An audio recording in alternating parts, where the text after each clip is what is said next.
Hello and welcome, our beloved viewers, to RTD's News English Edition. As usual, we begin tonight's news with the major top highlights. Reflection workshop for the implementation of proximity strategy options, Ministry of Culture and Youth. And on the international scene, the weather. The UN is concerned about fossil energy production forecasts. Welcome back to our newsroom, our beloved viewers. The President of the Republic, His Excellency Mr. Ismail Omar Guelleh, has wished health, happiness, and success to his Zambian counterpart, Mr. Hakainde Hichilema, whose country is celebrating the anniversary of its bank holidays. The people and government of Djibouti join me in expressing their sympathy to the friendly nation of Zambia, President Guelleh wrote in the congratulatory telegram sent to Mr. Hichilema. I sincerely hope that your action at the head of your country will be a rapid source of progress, development, and prosperity, noted the head of state, who welcomed the many reforms already initiated under the leadership of his new Zambian counterpart. The President of the Republic also took advantage of this message to state his readiness to work together with his Zambian counterpart for a greater level of exchange and cooperation between the two countries and the two countries. President Guelleh reiterated his best wishes for a happy holiday to all the friendly Zambian people. Moving on, the Ministry of Women and Family, Mrs. Muna Usman Aden, presided over the end of a training ceremony organized by the Ministry of Women and Family at Kazaf in partnership with TICA on Thursday, 21 October 2021. This training workshop for women pastry trainers was conducted by Mr. Mustafa Burek, an expert pastry chef from Turkey. It lasted 1 week and aimed at training the skills of young women cooks through post-training support in order to facilitate their socio-economic integration. The partnership of framework with TICA is and remains a privileged partner in the various fields concerning the empowerment of out-of-school girls, such as reinforcement of skills in the field of cooking and gastronomy, the equipment of the nursery cafe for an impetus towards economic integration, the construction of the building which is intended for the training of girls.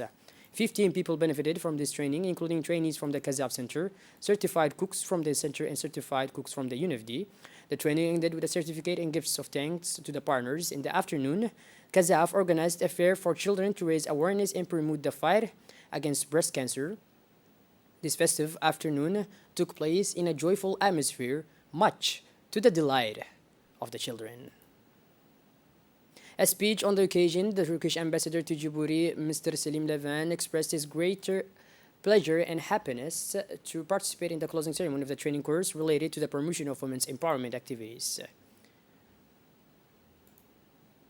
In her speech in the workshop, the Ministry of Women and the Family, Mrs. Muna Usman, pointed out the importance of enhancing the skills of young women and men in the field of cooking and making sweets, praising at the same time the prevalence of the beneficiaries of this training course organized by the Women Empowerment Center. Under the leadership of the Ministry of Youth and Culture, Dr. Hibo Mumin Asoui, the People's Palace hosted on Thursday an important workshop to launch a CAP study knowledge, skills, and practice of young people. After the opening of the session by the technical advisor Omar Gedi Ali, the Minister of Youth and Culture, Dr. Hibo, emphasized the importance of this workshop to launch the CAP study and the reflections aimed at the implementation of options for outreach strategies for action plans likely to better meet the expectations of young Djiboutians. The minister stressed that the institutional refocusing of government action with the creation of a new Ministry of Youth and Culture is also a criterion to take into consideration. In the same way, the minister insisted on the primordial role that the CDCs should play in the realization of this CAP study project, which should be extended to the interior regions.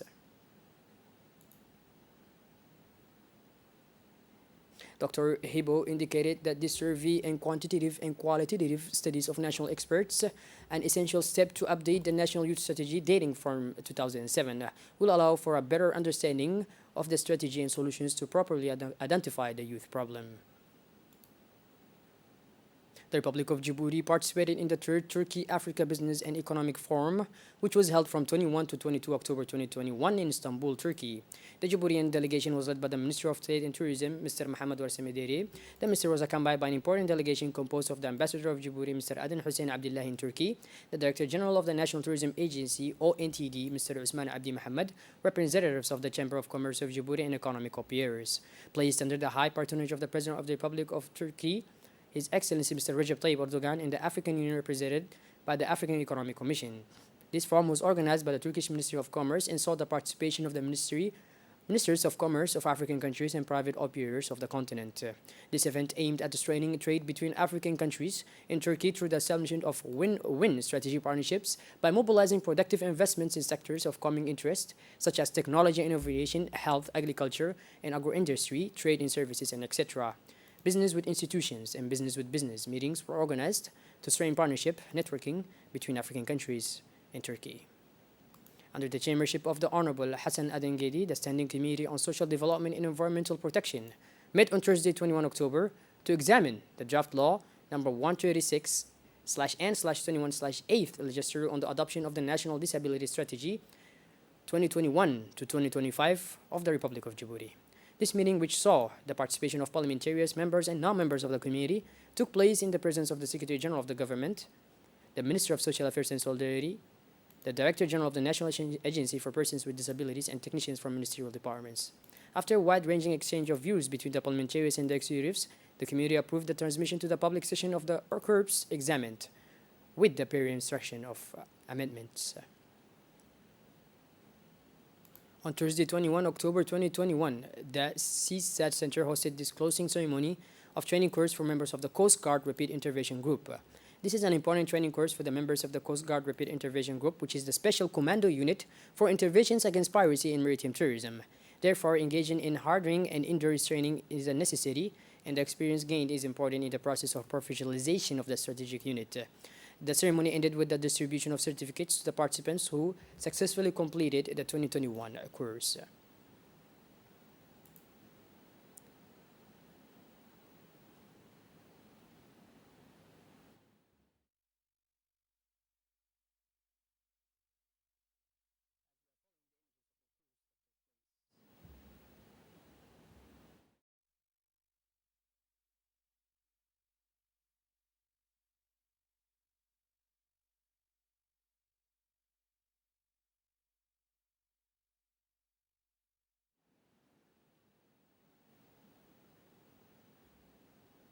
On this occasion, Colonel Baudron, chief of the 1st Rayom, reiterated his satisfaction to welcome again participants from the Djiboutian Coast Guard to the course. The development of technical skills, both at individual and collective level, is one of the main objectives of this course. The Colonel praised the commitment and professionalism of the Coast Guard participants during the course. Also, Colonel Ouais Omar Boghoré, commander of the Djiboutian Coast Guard, praised the excellent cooperation and collaboration between the French focus stationed in Djibouti and the Coast Guard, which is reflected in the access to high-level training for Coast Guard personnel. He also thanked all those who have been involved in the successful organization of this course. Moving back to the Ministry of Women and Family, in partnership with the United Nations Population Fund, organized a sensitization workshop in Valiance in Orta. This workshop focused on the evolution of gender-based violence. The participants, composed of civil society actors, were equipped with techniques and strategies to prevent and support to GBV in the period of COVID-19. The objective of this workshop was first to raise awareness among all segments of the population about the harmful consequences of GBV and how to behave when they occur. It was also to involve young people, civil society, and located elected representatives in the fight against gender-based discrimination and respect for the equality and rights of women and children. As part of the fight against smuggling, the various armed bodies of Dakhil, namely the Riyadh Army of Dakhil in collaboration with the Gendarmerie, the Customs, and the National Police Detachment, dispatched to the regions in pursuit of smuggling seized yesterday morning a large consignment of khat from Ethiopia through Teo, a locality of Bondera. Dispatches of khat composed of 17 qualities of 50 kilos each, that is to say 850 kilos of khats, with an estimated value of near 85,000 Djiboutian francs were seized.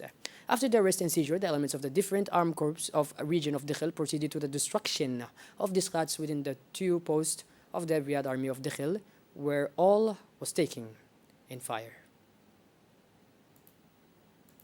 Shifting gears towards the international scene now, climate states will continue to produce far too much fossil fuel, according to the 2021 edition of the Production Gap Report.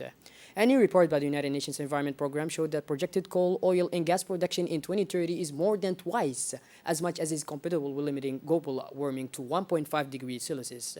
The report shows that the road to a clean energy future is still long. The UN Secretary General added that there is an urgent need for all public financiers as well as private financiers, including commercial banks and asset managers, to shift their financing from coal to renewables in order to promote the full decarbonization of the power sector and access to renewables for all. By this, our beloved viewers, we conclude tonight's news edition. Thank you for being with us and make sure to tune in later for more. Have a wonderful evening and thank you.